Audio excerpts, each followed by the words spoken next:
오늘 들려드릴 이야기의 주인공은 한 젊은 며느리입니다. 그녀는 사랑하는 사람과 결혼하여 새로운 가정을 꾸미게 되었지만 예상치 못한 어려움에 직면하게 되었습니다.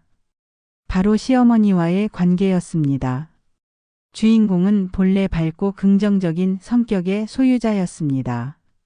결혼 전까지는 자신감 넘치는 여성이었고 주변 사람들로부터 사랑받으며 살아왔습니다.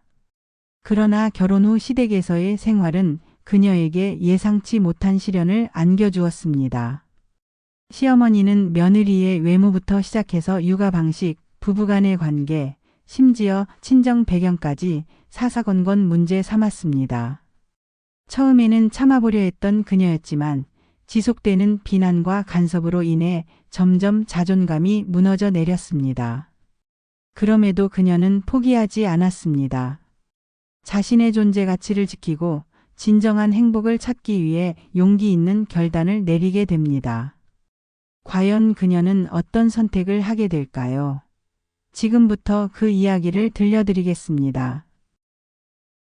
챕터 1 외모와 결혼생활 비난. 차가운 거실에서의 대화. 그날도 여느 때와 다름없이 오후의 햇살이 거실 창문을 통해 스며들고 있었습니다. 하지만 그 따스한 빛과는 달리 거실 안의 공기는 묘하게 차갑기만 했습니다. 며느리는 시어머니 맞은편 소파에 조심스럽게 앉아 있었습니다. 식탁 위에는 이미 식어버린 커피 2잔이 놓여 있었고 TV에서는 오후 드라마가 흘러나오고 있었지만 그 어떤 소리도 이 순간의 어색함을 달래주지는 못했습니다. 시어머니는 커피잔을 입가로 가져가며 며느리를 찬찬히 훑어보았습니다. 그 시선에는 따뜻함이라고는 찾아볼 수 없는 냉정하고 평가하는 듯한 기색이 역력했습니다. 요즘 살이 좀 쪘네. 시어머니의 첫마디는 예상했던 것처럼 날카로웠습니다. 며느리는 반사적으로 자신의 몸을 살펴보았습니다. 확실히 결혼 초기보다는 몸매가 달라진 것이 사실이었습니다. 하지만 그것이 그렇게 큰 문제일까 싶었습니다. 결혼할 때는 그래도 봐줄만 했는데 말이야. 시어머니는 계속해서 말을 이어갔습니다. 그녀의 목소리에는 아무런 감정도 실려 있지 않았습니다.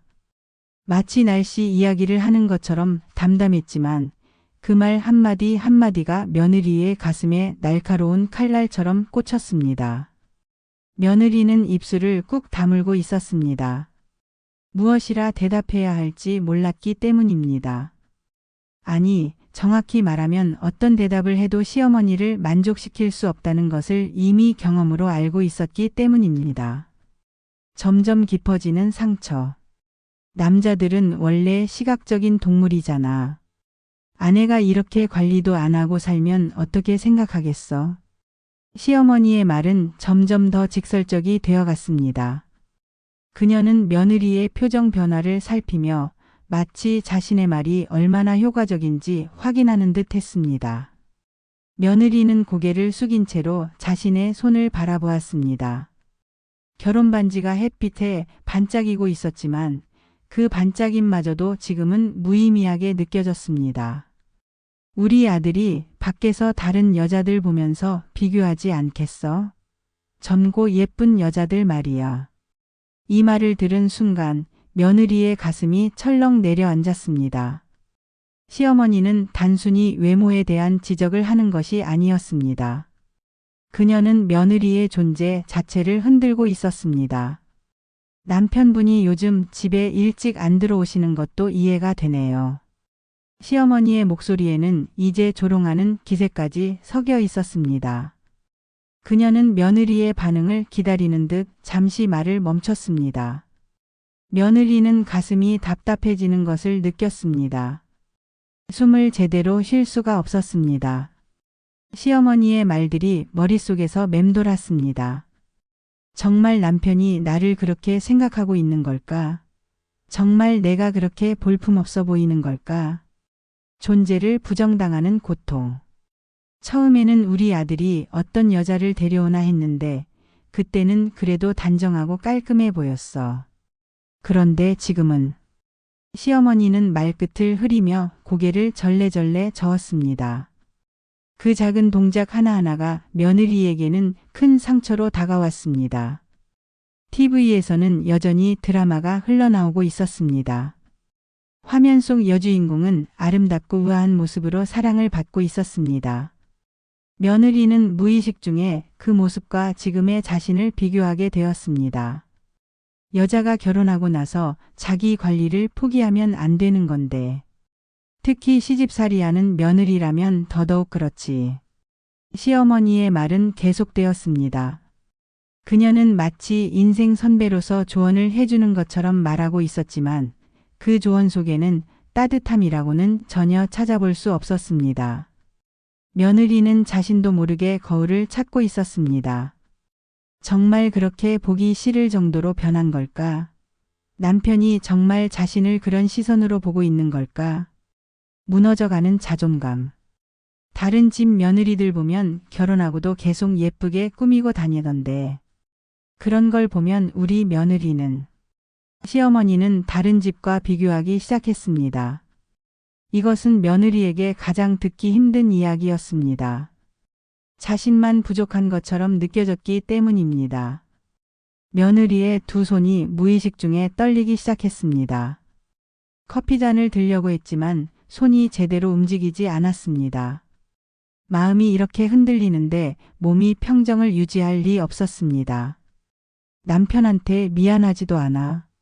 이렇게 살면서. 이 말은 마치 마지막 일격과도 같았습니다. 며느리는 이제 정말로 숨을 쉬기가 어려워졌습니다.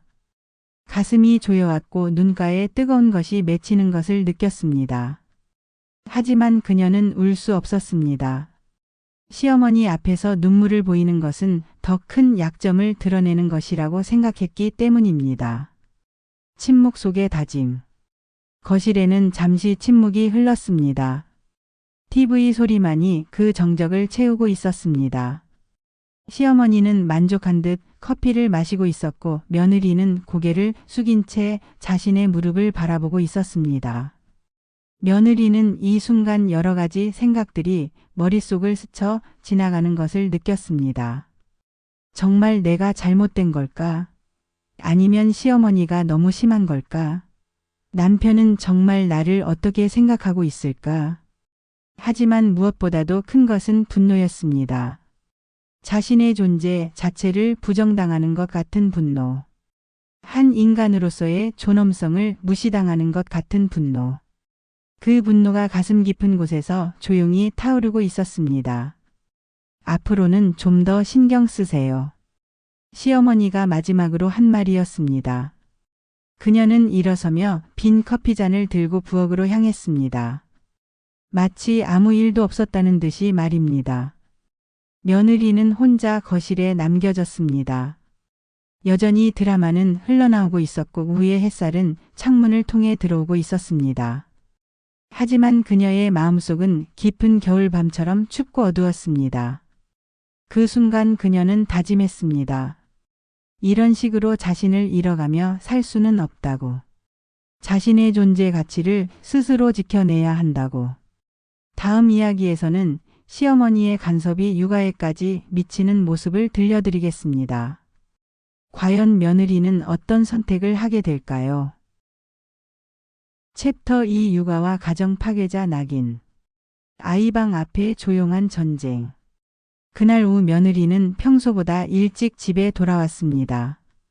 현관문을 조용히 열고 들어서자 집 안에서는 아이의 깔깔거리는 웃음소리가 들려왔습니다. 그 소리만으로도 하루 종일 쌓인 피로가 조금씩 풀리는 것 같았습니다. 아이 방으로 향하던 며느리는 문득 시어머니의 목소리를 들었습니다. 아이 방문 앞에서 멈춘 그녀는 무의식 중에 귀를 기울이게 되었습니다. 우리 손자야, 할머니가 보기에는 내가 너무 응석바지로 자라는 것 같아. 시어머니의 목소리는 평소보다 부드러웠습니다. 손자 앞에서만큼은 다른 사람이 되는 것 같았습니다. 하지만 그 다음에 이어진 말은 며느리의 가슴을 철렁하게 만들었습니다. 엄마가 너무 오냐오냐 해서 그런 거야. 할머니가 보기에는 교육이 잘못된 것 같아. 아이는 여전히 블록을 가지고 놀고 있었습니다. 작은 손으로 열심히 탑을 쌓고 있는 모습이 문틈으로 보였습니다. 그 순간 며느리는 자신이 서 있는 이 자리가 너무나 어색하고 불편했습니다. 하지만 발걸음을 떼기가 어려웠습니다. 엄마로서의 노력이 부정당하는 순간, 며느리는 지난 몇 년간 자신이 아이를 키우기 위해 얼마나 많은 노력을 기울여 왔는지 생각해 보았습니다. 밤잠을 설쳐가며 아픈 아이를 돌보던 날들, 좋은 엄마가 되기 위해 읽었던 수많은 육아서들, 아이와 함께 보낸 소중한 시간들. 그런데 그 모든 것들이 시어머니의 눈에는 잘못된 교육으로 보이고 있었습니다. 할머니 이거 봐요. 로봇 만들었어요. 아이의 밝은 목소리가 들려왔습니다. 아이는 자신이 만든 블록 작품을 자랑스럽게 시어머니에게 보여주고 있었습니다. 어머, 우리 손자 정말 잘 만들었네. 역시 할머니 손자는 달라. 시어머니는 아이에게는 따뜻한 반응을 보였습니다. 하지만 그 다음 말은 또다시 날카로웠습니다. 그런데 엄마는 이런 거 안 가르쳐 주나? 할머니가 없으면 어떻게 하려고 그래? 며느리는 문 앞에서 주먹을 꽉 쥐었습니다. 자신이 아이와 함께 블록놀이를 얼마나 많이 했는지, 아이의 창의력을 키워주기 위해 얼마나 다양한 놀이를 함께 했는지 시어머니는 전혀 알지 못했습니다. 아니, 알려고도 하지 않았습니다. 양육 방식에 대한 전면 부정. 우리 손자야, 엄마가 너한테 뭐라고 하면 할머니한테 말해. 할머니가 제대로 가르쳐 줄게. 시어머니의 이 말을 들은 순간 며느리는 온몸에 소름이 돋는 것을 느꼈습니다. 이것은 단순한 간섭이 아니었습니다. 자신의 양육권 자체를 부정하는 말이었습니다. 아이는 고개를 갸우뚱거리며 할머니를 바라보았습니다. 아직 어린 아이로서는 이 상황의 의미를 제대로 이해할 수 없었습니다. 그저 할머니가 자신에게 관심을 보여주는 것이 좋을 뿐이었습니다. 엄마는 너무 허겁지겁 키우는 것 같아. 아이한테는 질서와 규칙이 필요한 건데. 시어머니는 계속해서 며느리의 양육 방식을 비판했습니다. 그녀의 목소리에는 확신이 가득했습니다. 마치 자신만이 올바른 교육을 알고 있다는 듯이 말입니다. 며느리는 가슴이 답답해지는 것을 느꼈습니다. 자신이 아이를 기르는 방식이 정말 잘못된 것일까? 다른 엄마들은 어떻게 하고 있을까? 혼란스러운 생각들이 머릿속을 맴돌았습니다. 아이를 사이에 둔 보이지 않는 줄다리기.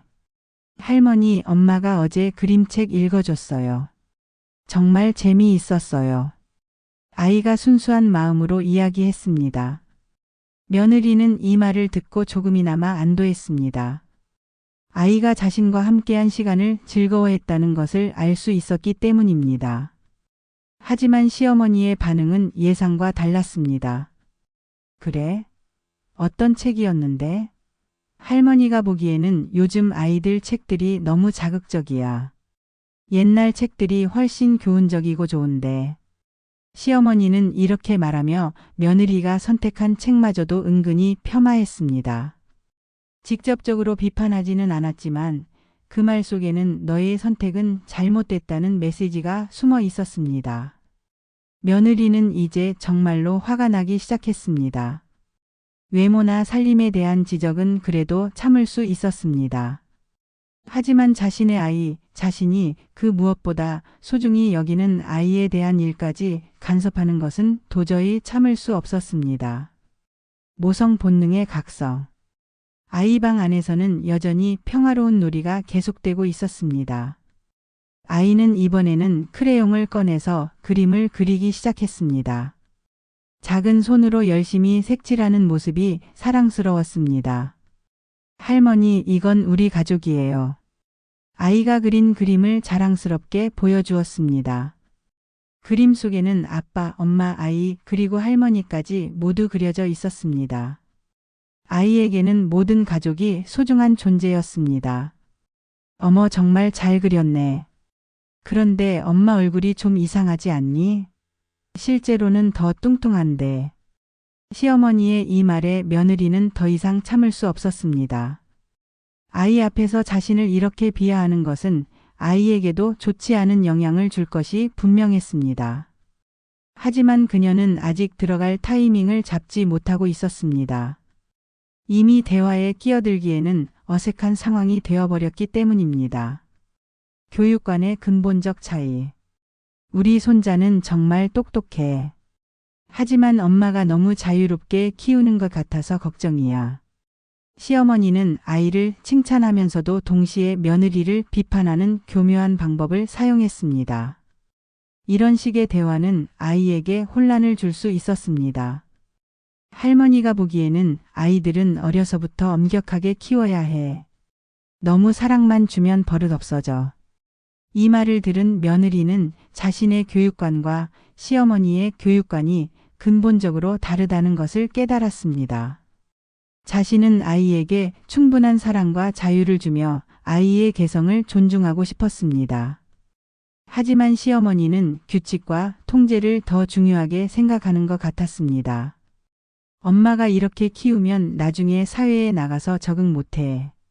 시어머니의 걱정은 계속되었습니다. 하지만 그 걱정 속에는 며느리에 대한 불신이 깊게 깔려 있었습니다. 아이는 여전히 그림을 그리고 있었습니다. 무지개를 그리고 꽃을 그리고 나비를 그렸습니다. 아이의 세상은 아직 밝고 아름다웠습니다. 결정적 순간의 도래. 우리 손자야, 할머니가 앞으로 너 교육 좀 도와줄게. 엄마는 너무 바빠서 제대로 못 챙기는 것 같으니까. 이 말이 결정타였습니다. 며느리는 더 이상 참을 수 없었습니다. 시어머니는 이제 공개적으로 자신의 양육권을 부정하고 있었습니다. 며느리는 심호흡을 한번 크게 하고 아이 방문을 똑똑 두드렸습니다. 이제는 들어가야 할 때였습니다. 들어가도 될까요? 며느리의 목소리는 최대한 평정을 유지하려고 노력했지만 약간의 떨림을 감출 수는 없었습니다. 어머, 언제 들어왔어요? 우리 손자랑 놀고 있었어요. 시어머니는 아무렇지 않다는 듯이 대답했습니다. 마치 방금 전의 대화가 전혀 문제없는 일반적인 이야기였다는 듯이 말입니다. 엄마. 아이는 며느리를 보자 환하게 웃으며 달려왔습니다. 그 순간 며느리는 확신했습니다. 자신은 좋은 엄마라는 것을, 아이는 자신을 사랑한다는 것을, 그리고 이 사랑을 지켜내야 한다는 것을 말입니다. 하지만 시어머니와의 갈등은 이제 새로운 국면을 맞게 되었습니다. 단순한 며느리와 시어머니의 갈등이 아니라 아이의 미래를 두고 벌이는 교육관의 충돌이 되어버린 것입니다. 며느리는 그날 밤 아이를 재우고 나서 깊은 고민에 빠졌습니다. 과연 자신이 어떻게 해야 아이를 지킬 수 있을까? 이 상황을 어떻게 해결해야 할까? 다음 이야기에서는 시어머니의 간섭이 부부관계에까지 미치게 되는 상황을 들려드리겠습니다. 며느리의 고민은 점점 더 깊어져 갑니다. 챕터 3 남편과의 관계에 대한 모욕. 텅 빈 식탁의 쓸쓸함. 저녁 시간이 되었지만 남편은 여전히 집에 돌아오지 않았습니다. 며느리는 정성스럽게 차린 저녁상을 바라보며 한숨을 내쉬었습니다. 김치찌개에서는 아직도 김이 모락모락 올라오고 있었고 갓 구운 생선은 노릇노릇한 빛깔을 자랑하고 있었습니다. 하지만 정작 그 음식을 함께 나눌 사람은 없었습니다.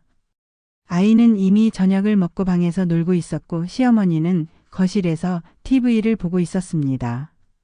며느리는 휴대폰을 꺼내 남편에게 문자를 보냈습니다. 저녁 준비했어요.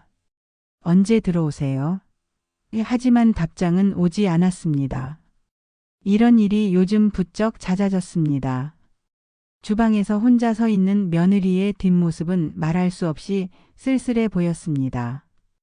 결혼 초기에는 남편이 일찍 집에 들어와서 함께 저녁을 먹곤 했는데 언제부터인가 그런 일이 드물어졌습니다. 시어머니의 등장과 날선 조언. 아직도 안 들어왔어요? 시어머니가 주방으로 들어오며 물었습니다. 그녀의 목소리에는 마치 이미 답을 알고 있다는 듯한 기색이 역력했습니다.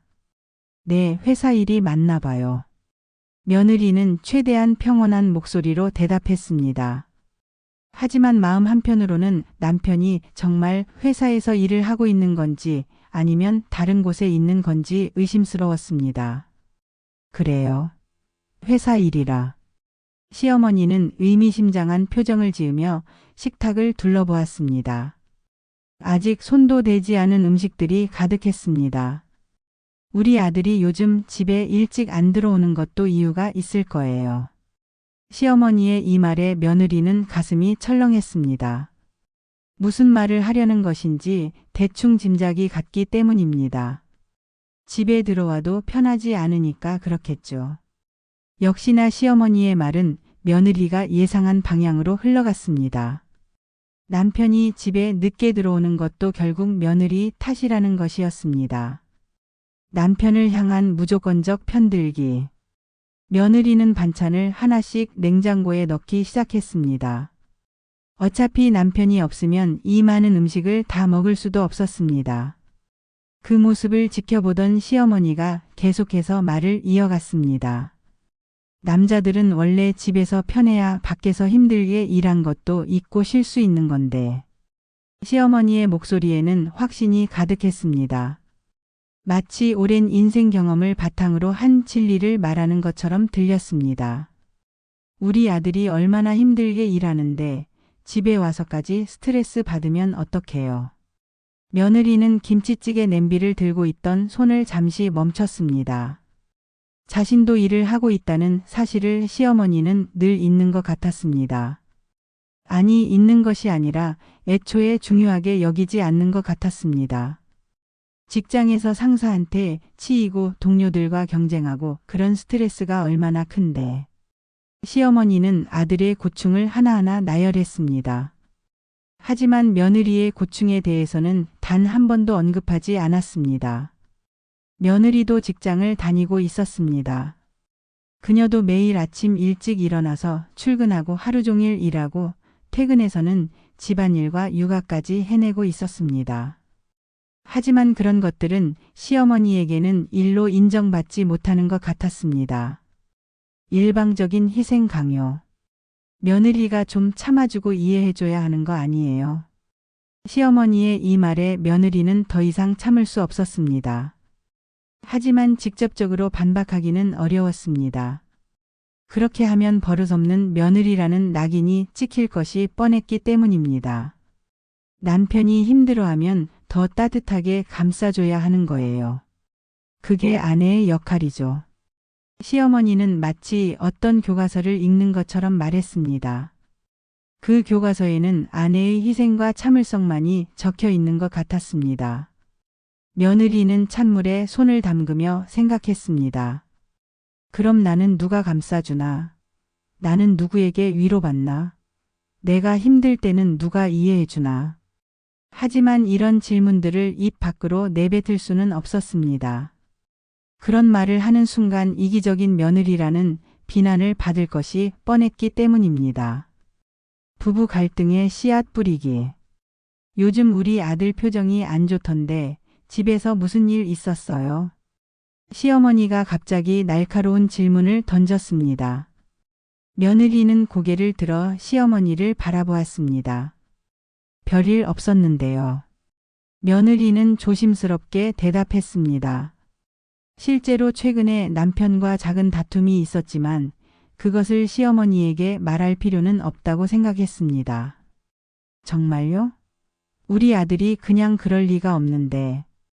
시어머니는 의심스러운 표정을 지었습니다. 마치 며느리가 뭔가 숨기고 있다고 확신하는 것 같았습니다.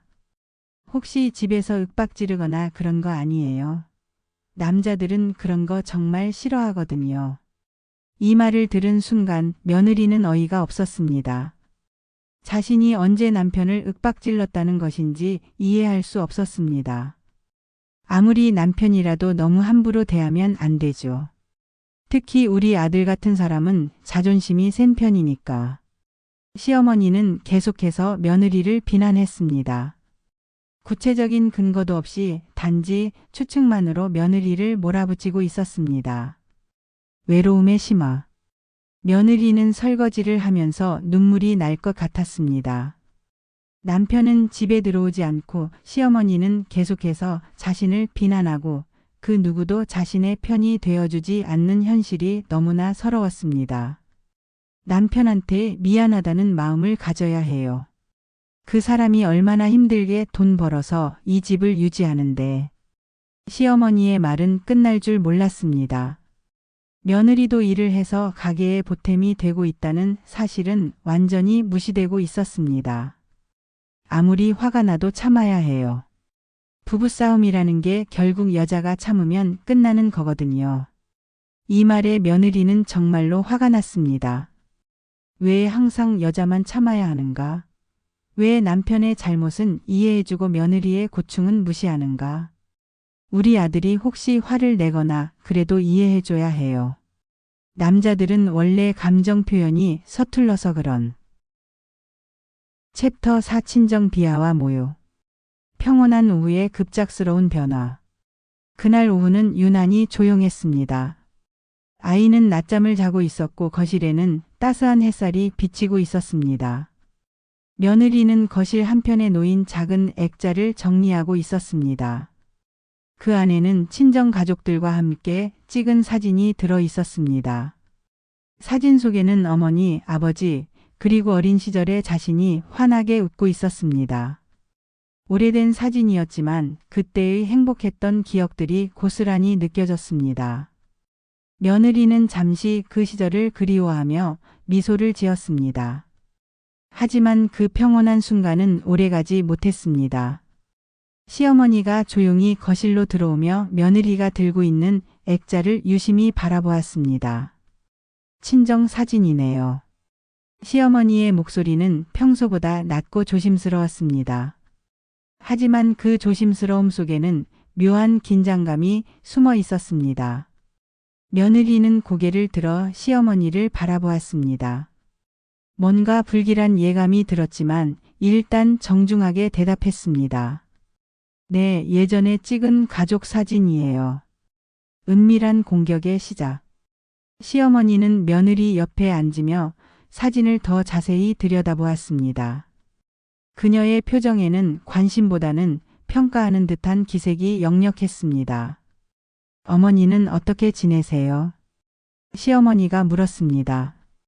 겉으로는 안부를 묻는 것처럼 보였지만 며느리는 왠지 모를 불안감을 느꼈습니다. 잘 지내세요. 건강하시고요. 며느리는 짧게 대답했습니다. 친정 이야기를 길게 하고 싶지 않았습니다. 경험상 시어머니와 친정 이야기를 하면 항상 불편한 상황이 벌어졌기 때문입니다. 그래요. 재혼하고 나서도 잘 지내시나 보네요. 시어머니의 이 말에 며느리의 손이 살짝 떨렸습니다. 친정 어머니의 재혼 이야기를 꺼낸 것입니다. 그것도 평범한 대화가 아닌 어딘가 비아냥거리는 투로 말입니다. 며느리는 액자를 조심스럽게 제자리에 놓았습니다. 더 이상 이 대화를 계속하고 싶지 않았습니다. 점점 깊어지는 상처. 요즘 세상에 재혼이야 흔한 일이긴 하지만 시어머니는 말끝을 흐리며 의미심장한 표정을 지었습니다. 그 하지만 뒤에 어떤 말이 숨어 있는지 며느리는 너무나 잘 알고 있었습니다. 특히 자식이 있는 상황에서 재혼하는 것은 글쎄요. 시어머니의 목소리는 점점 더 낮아졌습니다. 마치 비밀을 속삭이는 것처럼 들렸지만 그 속삭임은 며느리의 가슴에 날카로운 칼날처럼 꽂혔습니다. 며느리는 아무 말도 할 수 없었습니다. 친정 어머니의 재혼은 아버지가 돌아가신 후 혼자서 힘들게 살아가시던 어머니가 내린 선택이었습니다. 그 선택을 비난받을 이유는 없다고 생각했습니다. 하지만 시어머니의 시선은 그렇지 않았습니다. 그녀는 그 재혼을 마치 잘못된 일인 양 취급하고 있었습니다. 뿌리를 흔드는 폭력. 우리 집안은 대대로 그런 일이 없었거든요. 시어머니가 계속해서 말을 이어갔습니다. 이제는 단순한 개인적인 비판을 넘어서 집안 전체를 비교하기 시작한 것입니다. 한 번 결혼하면 끝까지 지키는 게 우리 집안 가풍이에요. 이 말을 듣는 순간 며느리는 가슴이 답답해지는 것을 느꼈습니다. 시어머니는 친정어머니의 재혼을 마치 도덕적으로 문제가 있는 일인 양 몰아가고 있었습니다. 그런 집안에서 자란 며느리라서 좀 걱정되는 부분이 있어요. 시어머니의 이 말에 며느리는 더 이상 참을 수 없었습니다. 이것은 단순한 친정 비하가 아니었습니다. 자신의 뿌리, 자신이 태어나고 자란 환경 자체를 부정하는 폭력이었습니다. 며느리의 눈가에 뜨거운 것이 맺히기 시작했습니다. 하지만 그녀는 눈물을 보일 수 없었습니다. 시어머니 앞에서 약한 모습을 보이고 싶지 않았기 때문입니다. 침묵으로 표현되는 분노. 혹시 기분 나빴다면 미안해요. 그냥 걱정되는 마음에서 한 말이에요. 시어머니는 마치 자신이 배려심 많은 말을 한 것처럼 덧붙였습니다.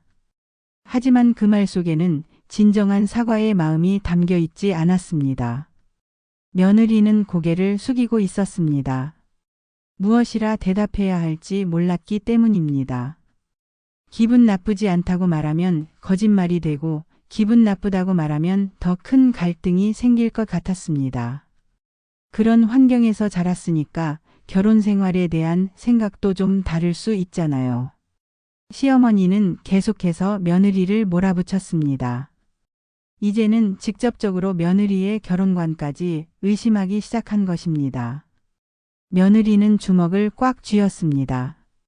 손톱이 손바닥에 박힐 정도로 세게 쥐었습니다. 그렇게라도 하지 않으면 당장이라도 터져나올 것 같은 분노를 억누를 수 없었습니다. 액자 속 가족을 지키고 싶은 마음. 며느리는 다시 액자를 바라보았습니다. 사진 속 친정 가족들은 여전히 환하게 웃고 있었습니다. 그 웃음이 지금은 더욱 소중하게 느껴졌습니다. 친정 어머니는 아버지가 돌아가신 후 정말 힘들게 살아오셨습니다. 어린 딸을 키우기 위해 온갖 일을 다 하시며 고생하셨습니다. 그런 어머니가 새로운 삶을 시작하겠다고 결정했을 때 며느리는 진심으로 응원했습니다. 그런데 그 소중한 결정이 시어머니에게는 비난받을 일로 여겨지고 있었습니다. 이것이 며느리에게는 견딜 수 없는 일이었습니다. 사람들이 뭐라고 할지도 생각해야 하는 건데 시어머니는 여전히 중얼거리고 있었습니다. 마치 혼잣말처럼 들렸지만 분명히 며느리가 들으라고 하는 말이었습니다. 며느리는 이제 정말로 화가 났습니다. 친정을 비하하는 것도 모자라서 세간의 시선까지 들먹이며 모욕하는 것이었습니다. 존재 자체의 부정. 그래서 그런지 우리 며느리도 좀 어떻게 말해야 하나. 시어머니는 말을 흐리며 며느리를 훑어보았습니다.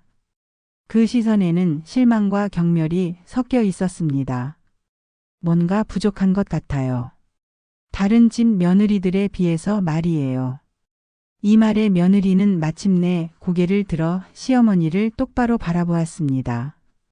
그녀의 눈에는 분노가 가득했습니다. 시어머니는 그 분노를 보고도 아랑곳하지 않았습니다. 오히려 더욱 확신에 찬 표정을 지었습니다. 역시 집안 환경이 사람을 만드는 것 같아요. 아무리 노력해도 타고난 것은 어쩔 수 없나 봐요. 이것은 더 이상 개인에 대한 비판이 아니었습니다.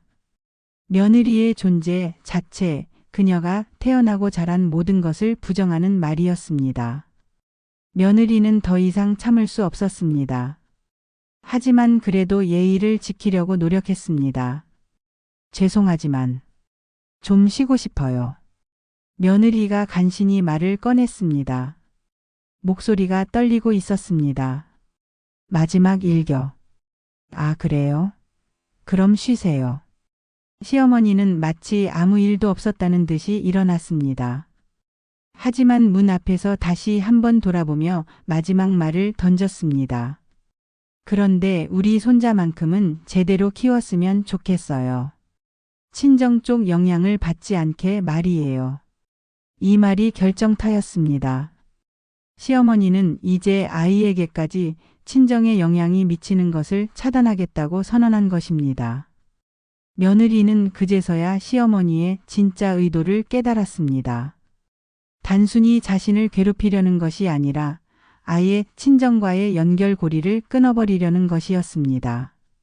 시어머니가 나간 후 며느리는 혼자 거실에 남겨졌습니다. 액자 속 가족 사진을 바라보며 그녀는 마침내 눈물을 흘렸습니다.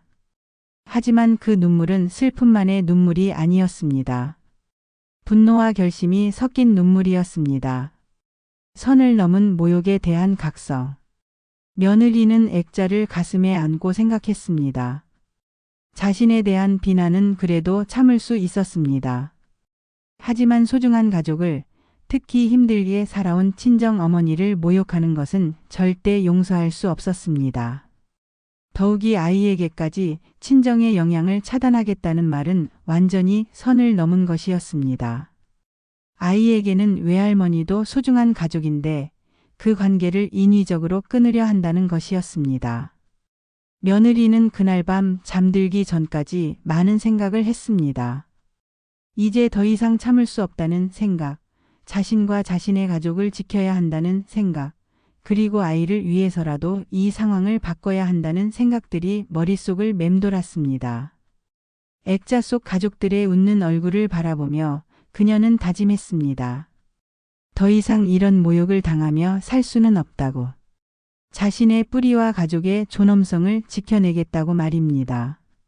마지막 이야기에서는 마침내 며느리가 내린 결단을 들려드리겠습니다. 더 이상 참을 수 없게 된 그녀는 어떤 선택을 하게 될까요? 챕터 5인연 단절 선언. 깊은 밤의 고독한 성찰. 밤이 깊어갈수록 집 안은 더욱 조용해졌습니다. 남편은 이미 잠들어 있었고 아이도 깊은 잠에 빠져 있었습니다. 시어머니 역시 자신의 방에서 휴식을 취하고 있는 것 같았습니다. 하지만 며느리만은 잠들 수 없었습니다. 그녀는 작은 책상 앞에 앉아 창밖을 바라보고 있었습니다. 거리의 가로등 불빛만이 어둠을 조금씩 밝히고 있었습니다. 책상 위에는 휴대폰 하나만이 놓여 있었습니다. 화면은 꺼져 있었지만 그 검은 화면이 마치 거울처럼 그녀의 마음을 비추는 것 같았습니다. 며느리는 지난 몇 년간의 시간들을 되돌아보았습니다. 결혼 초기의 설렘과 기대, 그리고 점차 무너져간 희망들. 시어머니와의 크고 작은 갈등들, 남편과의 소원해진 관계, 그리고 오늘 오후에 있었던 결정적인 사건까지.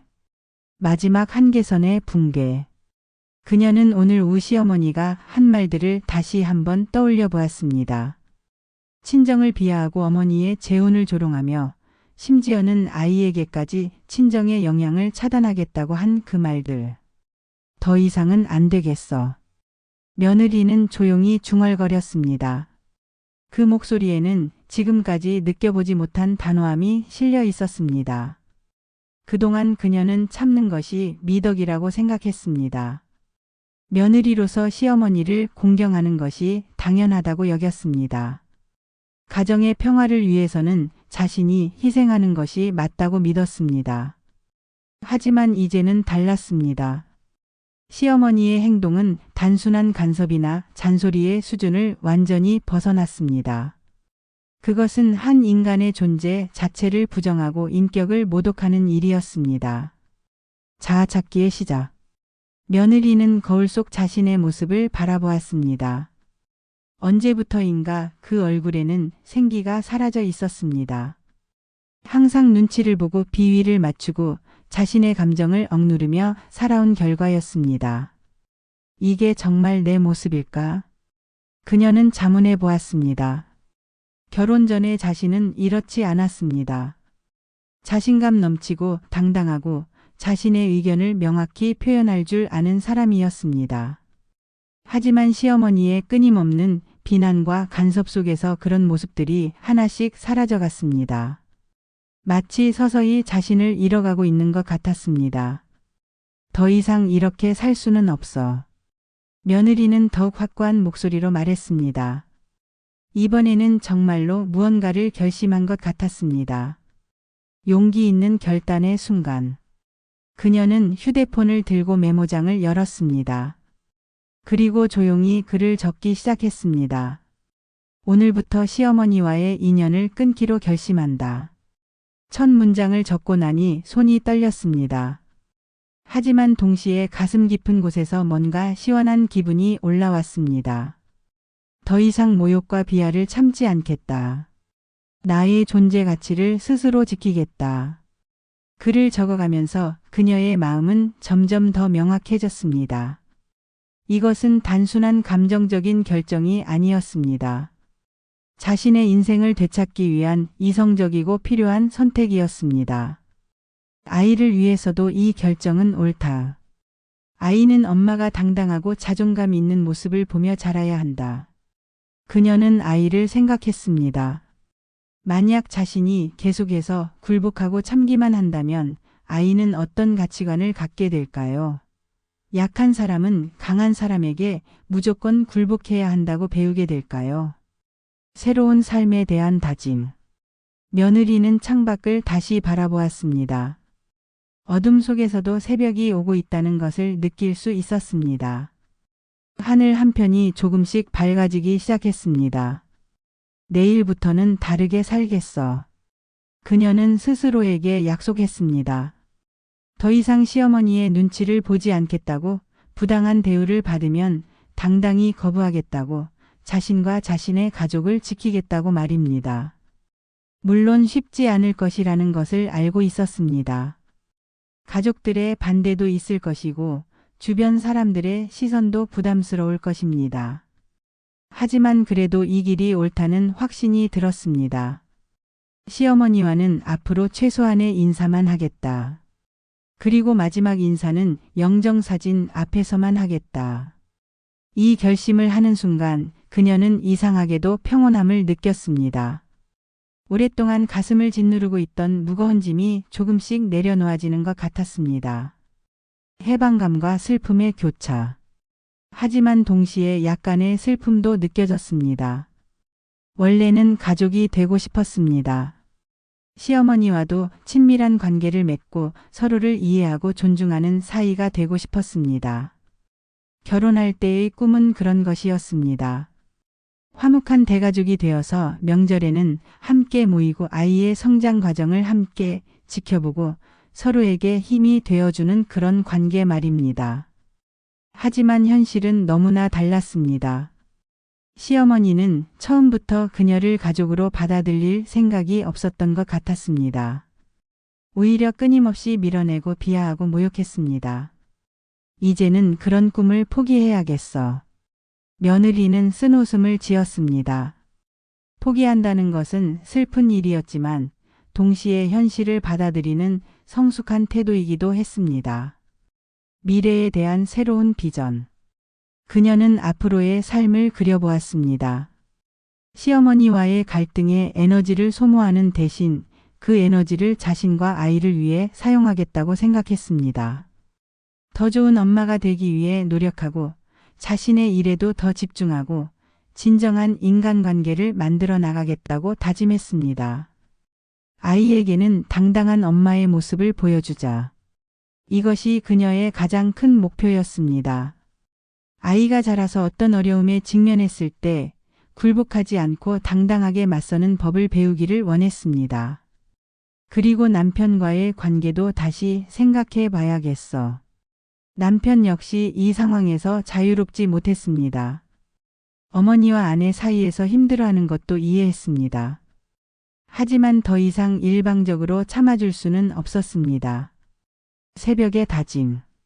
새벽이 완전히 밝아오고 있었습니다. 며느리는 창문을 열고 신선한 공기를 마셨습니다. 차가운 공기가 폐 속 깊이 들어오면서 머리가 맑아지는 것을 느꼈습니다. 그녀는 휴대폰을 주머니에 넣고 일어났습니다. 이제 잠들 수 있을 것 같았습니다. 아니, 정확히는 새로운 하루를 맞을 준비가 되었다는 기분이었습니다. 침대에 누우면서 그녀는 마지막으로 생각했습니다. 이 결정이 옳은 것인지, 정말로 이렇게 해도 되는 것인지에 대해서 말입니다. 하지만 곧 그런 의심들을 떨쳐버렸습니다. 자신의 존엄성을 지키는 것은 잘못된 일이 아니었습니다. 오히려 당연한 권리였습니다. 결연한 마음의 확정. 다시는 무릎 꿇지 않겠어. 이것이 그녀의 마지막 다짐이었습니다.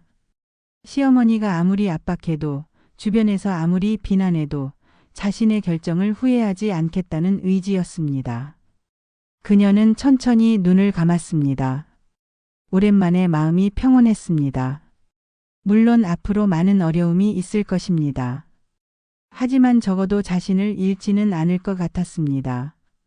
새벽의 고요함 속에서 그녀는 마침내 잠들었습니다. 그 잠은 지난 몇 년간 자본 잠 중에서 가장 깊고 평안한 잠이었습니다. 새로운 출발의 아침. 다음 날 아침 며느리는 평소보다 일찍 일어났습니다. 거울 속 자신의 모습이 어제와는 달라 보였습니다. 얼굴에 활기가 돌아온 것 같았습니다. 그녀는 평소처럼 아침을 준비했습니다. 하지만 마음가짐은 완전히 달랐습니다. 더 이상 시어머니의 비판을 두려워하지 않았습니다. 시어머니가 거실로 나왔을 때 며느리는 정중하지만 거리를 둔 인사를 했습니다. 안녕하세요. 그 인사에는 이제 굴복이나 두려움이 없었습니다. 대신 차분하고 당당한 기운이 흘렀습니다. 시어머니는 뭔가 달라진 것을 감지했지만 정확히 무엇인지는 파악하지 못하는 것 같았습니다. 며느리는 아이를 깨우러 갔습니다. 아이의 맑은 얼굴을 보며 그녀는 다시 한번 다짐했습니다. 이 아이를 위해서라도 당당한 엄마가 되겠다고 말입니다. 그날부터 그녀의 새로운 삶이 시작되었습니다. 더 이상 남의 시선에 휘둘리지 않는 자신의 가치를 아는 진정으로 자유로운 삶이었습니다. 끝까지 시청해 주셔서 감사합니다. 때로는 인생에서 어려운 결단을 내려야 할 때가 있습니다. 자신의 존엄성과 가치를 지키는 것은 결코 잘못된 일이 아닙니다. 모든 분들이 당당하고 행복한 삶을 살아가시기를 바랍니다. 구독과 좋아요 부탁드립니다.